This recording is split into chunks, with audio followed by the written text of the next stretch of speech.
I want to live here when I grow up. Hardly anyone knows about this place. It's so sacred. They say a church was built here in the 12th century. It was destroyed in the 1930s. People constantly chose this place to pray, and by doing so they created an atmosphere of holiness. You can't commit a sin here, even if you want to. I didn't want to come here. What island? What would I do there? But I came and stayed. The island changes everyone, little by little. It's in the lake and in the sea of life.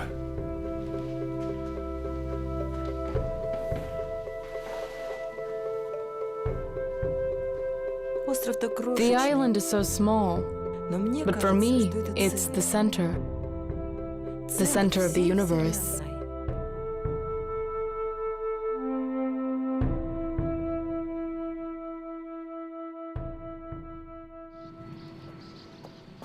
In summer, I go to the island by motorboat. In winter, when Lake Kubinskoye freezes over, I go there by car from the town of Vologda. I also skied there, or went on foot. The island isn't very far from the lakeside, about 12 kilometers. I've become so used to this route. It's the way home.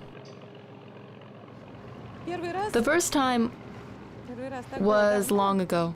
So long ago, but it feels like yesterday. It was 1972. I got married to Aleksandr. He said that we would go to Spaskameny Island for a honeymoon. We went there by boat. The lake was perfectly calm. And then I saw something incredible, something hanging in the air. It was a miracle, a real miracle. The bell tower was almost completely destroyed. The island was overgrown with raspberries and stinging nettle. We didn't have a lot of things with us, just a one-person canvas tent, a blanket, a couple of jackets, 2 mugs, 2 spoons, and a teapot. That's all we had, but it didn't matter to me. It was about something else. It was all about Aleksandr. All that he said and did, I can't quite remember. I wasn't listening, I just watched him.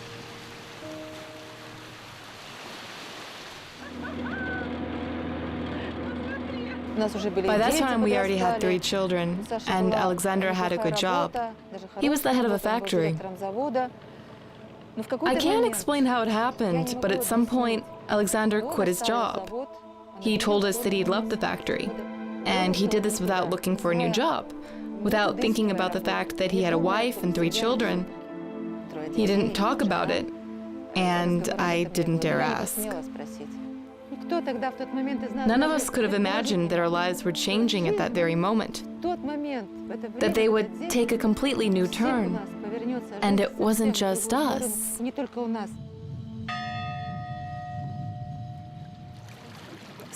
A monastery was founded on the island in the 13th century. After the revolution in the 20th century, the monastery was closed and the cathedral was blown up. The island grew desolate. No one but fishermen and hunters came here to spend the night and have a drink by the fire, leaving trash and campfires all around. It was like that until the 90s, when 2 people decided to restore the monastery. It's interesting to note that this monastery wasn't founded by a monk, but by a Russian prince. And it was brought back to life not by monks or priests, but by regular people. There were 2 Aleksandrs, Aleksandr Asafov, an architect, and Aleksandr Pligin, an engineer. They met in the winter of 1991. Late one evening, I opened the door of our house to find 2 slightly drunk men on the porch. They were radiant with happiness and told me, "Nadezhda, we're going to restore the Spas Monastery." They spent the whole night discussing everything. To be honest, there was nothing there to restore.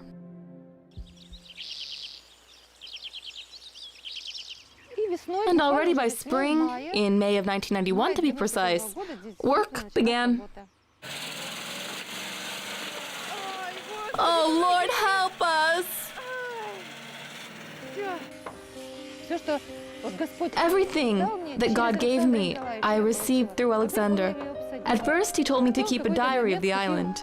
Then, at one point, he brought a camera and said, "Start filming." How long are you going to work on that? Until I put it where it's meant to be.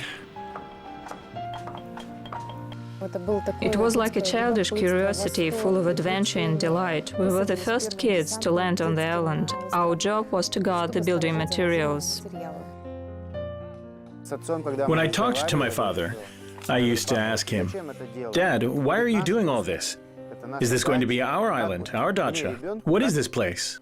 He would answer, "Son, I'm doing it for everybody."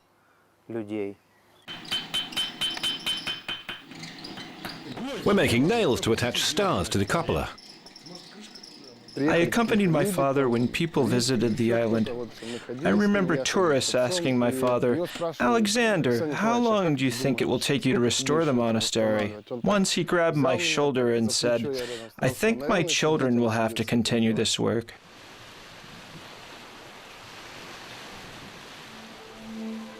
In 1993, our architect Aleksandr Pligin died. And almost right after that, the government stopped funding the restoration. As a result, Alexander was left with nothing. He was out of work because he had quit his job. Our family was in a helpless situation. It's difficult for me to say what his thoughts were then. I couldn't really say how he felt about having to make this decision, to stay or to leave. On the surface, he was calm and peaceful.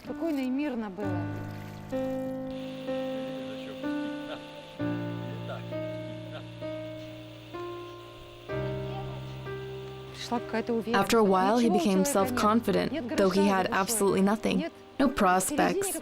But he grew serene and steady and friendly.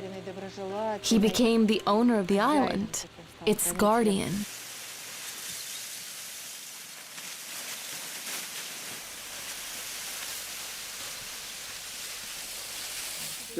What are we going to do with the motorboat? Every year we do the same thing. 500 years and it's like this, and every year we start at the beginning. I never told him to go away or give up this work. Of course I broke down often. We had no money, absolutely nothing. Our oldest son, Alexei, went to college then. He used to hide a piece of bread on top of the cupboard so he could take it with him in the morning. Alexander would come home very quietly, almost secretly, and he would take some things and food from the cupboard. He would put it in his backpack and leave for the island. This always made me cry. I was in despair. I told him, "Please, ask someone else to give you some food. You can't keep taking everything from me. I've got nothing." I cried a lot. He would look at me and say nothing. He never said anything harsh. He never interrupted me when I said that. He just looked at me in the eye, which made my hard feelings fade away. And after that, he would leave for the island.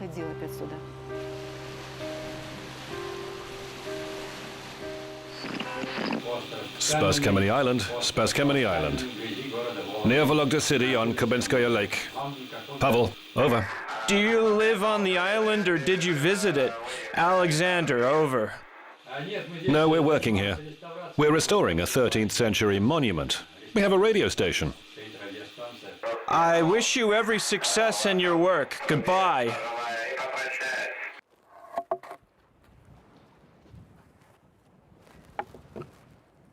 Alexander was a great worker and a real man of the house.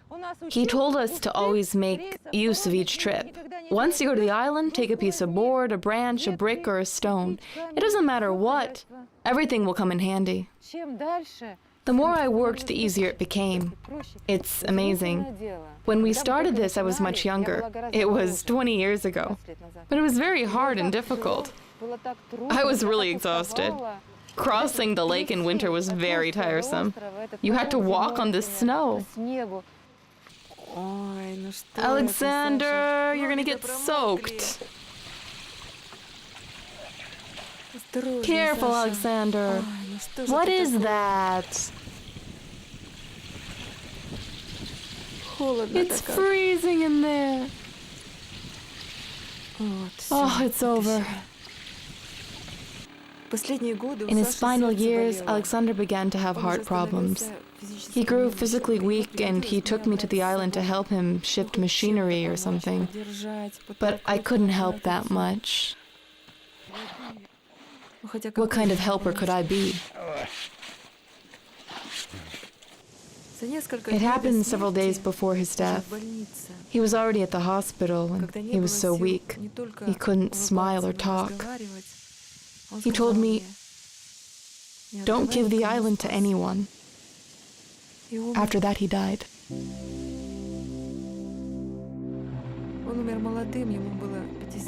Aleksandr died young. He was only 56. It happened in 2004.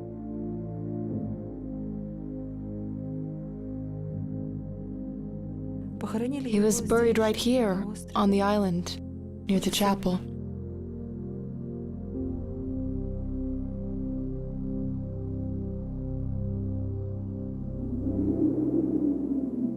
Everybody came to our house after the funeral, and we could all feel these questions floating in the air. What's gonna happen? What are we gonna do? Who's gonna do it?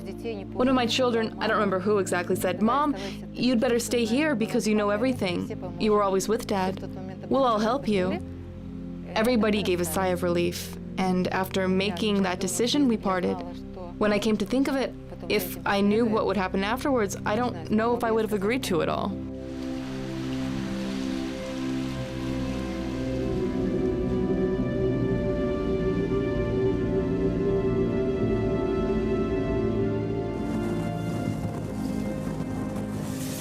I've never seen anything like this before. Aleksandr never told me. It's heading right towards me. Is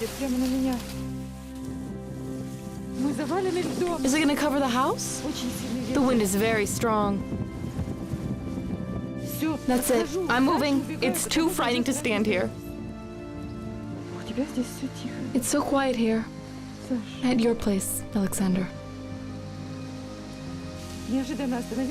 It suddenly stopped. Now it's moving in another direction. The fortress of ice has grown in just 1 hour, and it's only the beginning.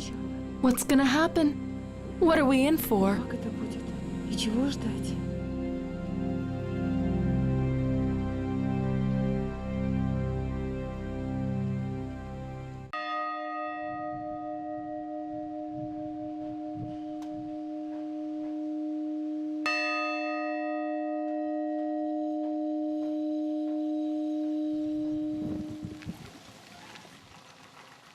Don't fall!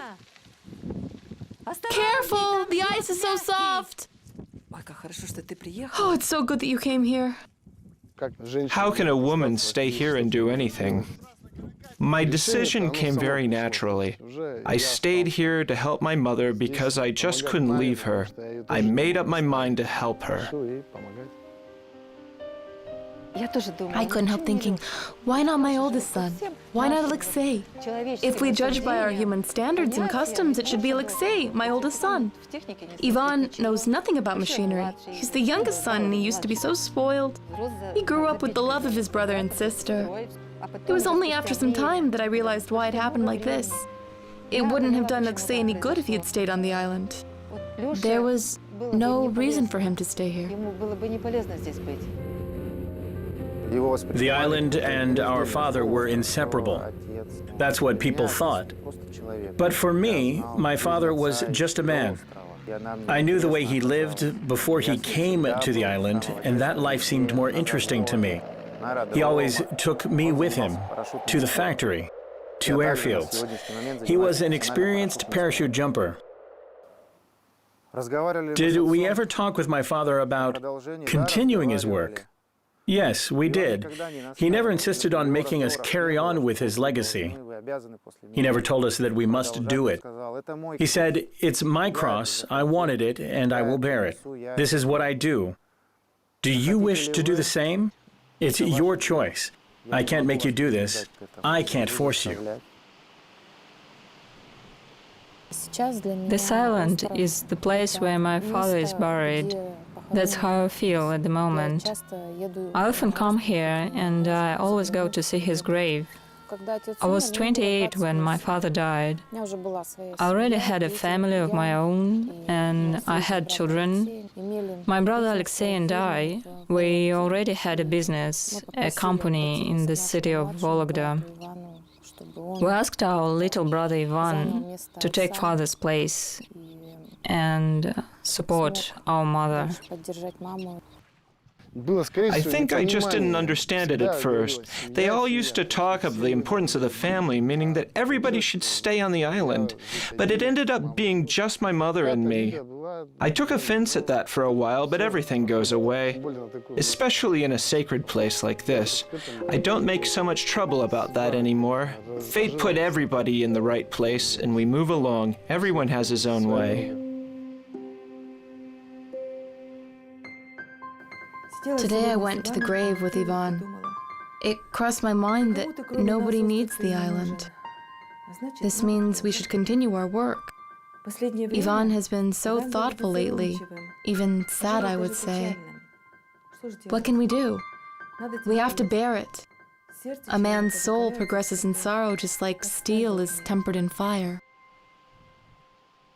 Something bad happened to Ivan's family, and I made up my mind to support him.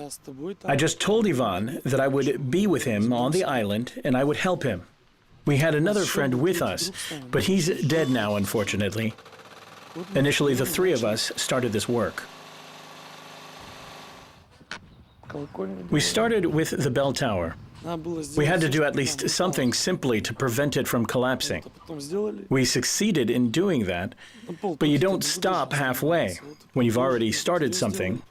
So we carried on. If we had done the bell tower, why not work on the refectory? That's how everything takes its course. Naturally, things are taking care of themselves. This year we have to put arches under the cupolas with crosses on them. That will be on the second floor. And we also have to do the windows. Next year we'll finish construction. We'll build it up to the roof. Sometimes I look at the work that's been done so far and I can't believe that we did it ourselves. Something changes in your mind. Some wall before your eyes just falls down and you stand there, you can't help thinking, why am I doing this? What for? Maybe it's all in vain. Perhaps someone else should do it. It becomes even worse when someone says something like this. You know, guys, you'll never finish this reconstruction, ever. Yeah, guys, thanks for the support. It's very pleasing. Thanks for your encouragement. Why? So many people have visited the island so far. Every year, hundreds of people come here. It's been like this for several years. Perhaps we do give people some kind of hope. This is the fourth time I've come to the island. Both my body and soul get rest here. I get so fed up with life in Moscow. And here, even though it's physical work, it's so very pleasant. It's good they don't sell beer and there are no temptations here. You don't regret it. Back in Moscow, when you come back home exhausted after work, you'll certainly get drunk on a Friday.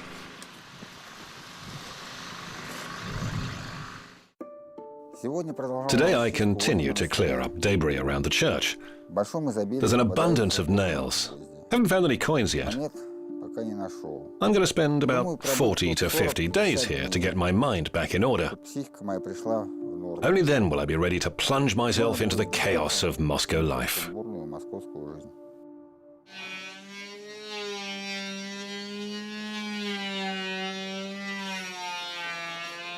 I'm making doors that will be used in the refectory. I've worked at factories, I sold computers. I can't say what I haven't done. I worked as a bartender once, but this experience is so special because in here you don't work for yourself. Every man has something inside of him which makes him feel better when he does something good for other people. Here you experience it all the time. I came here on the invitation of Sergei, whom I'd known for 8 years. I was really depressed after a tough divorce.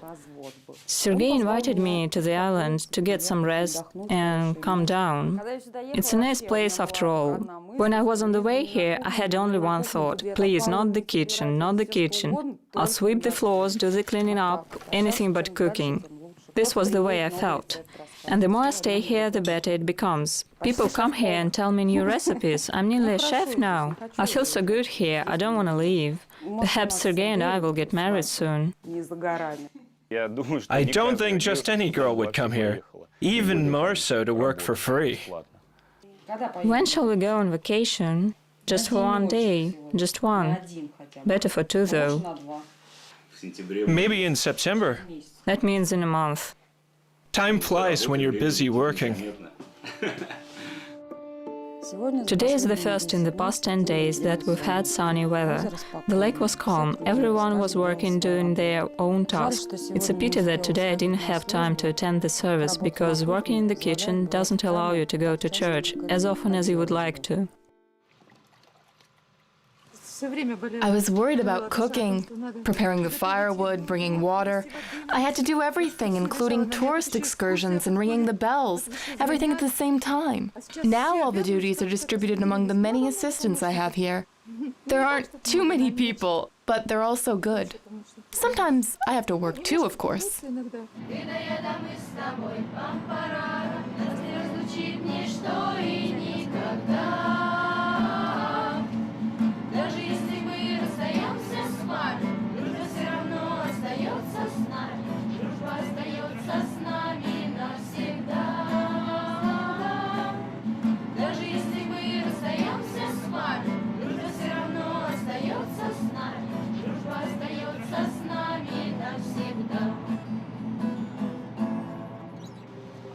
Any questions, kids?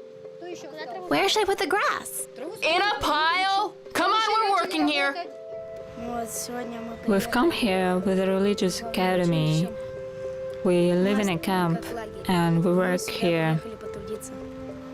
There's so much to be done and we have to help. I was told to clean up the grass. I want to become either a priest or a monk.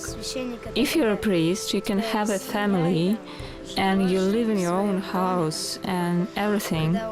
When they make you a monk, you forget your name, they give you a new one, and you get completely separated from ordinary life. You can't have a family. You dedicate your life to God entirely. I'd rather be a priest, because I still want to give life to the next generation.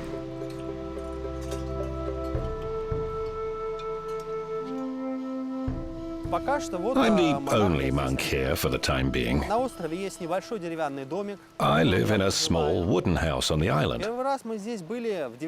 We first came here in 1997, when the restoration process was only just beginning.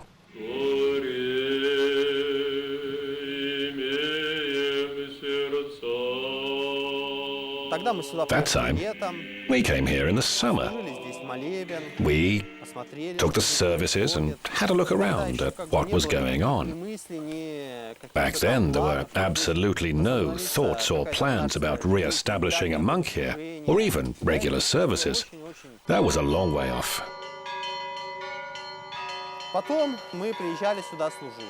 Afterwards, we came here to conduct services just once or twice a month. Doesn't happen that often. This June, I was appointed rector of the Spasskamenny monastery. This isn't a reward or punishment any way you look at it. It's exactly what a person needs.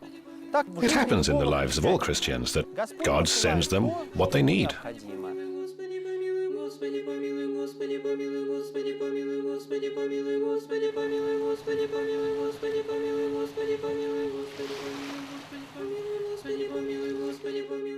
It's Sunday today. We held the Divine Liturgy. The church is very small. I'd say it's tiny. With God's help, I hope we'll be able to reconstruct the Transfiguration Cathedral. We'll have more room then.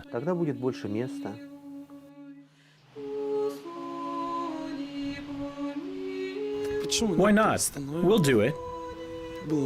If you want to do something, you can do it. We're not used to falling back. It's Holy Land after all. Monks and churches used to be here, and they must be here. You have to deal with it and move on. Of course, sometimes I run out of energy and I start thinking, why am I doing this? Why? What's gonna happen? Who's gonna come here after us? But moments like these pass quickly. You shouldn't think about the future. God plans everything. It will be as it should be. All we can do is work to save our souls. Our stonemasons got up early, and they caught some fish for soup. There's enough for everyone.